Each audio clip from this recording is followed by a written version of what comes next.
വടക്കൻ ഫ്രാൻസിലെ സെന്റ് ഒമേർ പട്ടണത്തിൽ കഴിഞ്ഞ തിങ്കളാഴ്ച അമലോത്ഭവമാതാ കത്തോലിക്ക ദേവാലയത്തിന് തീവെച്ചയാൾ കുറ്റം സമ്മതിച്ചതായി പോലീസ് അറിയിച്ചു.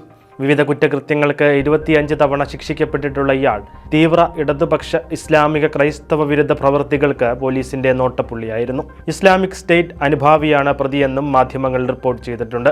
1859 പണിത പള്ളിയുടെ മേൽക്കൂരയും മണിമാളികയും തീപിടുത്തത്തിൽ തകർന്നു വീണിരുന്നു.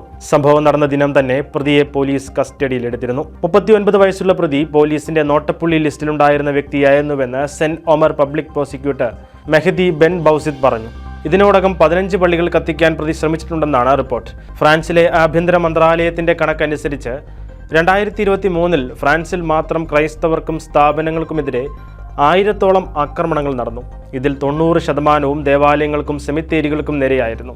അനിയന്ത്രിതമായ അഭയാർത്ഥി പ്രവാഹം ഫ്രാൻസിന്റെ സ്വസ്ഥ ജീവിതത്തെ താറുമാറാക്കിയെന്ന റിപ്പോർട്ട് പല കോണുകളിൽ നിന്നും ഉയരുന്നുണ്ട്.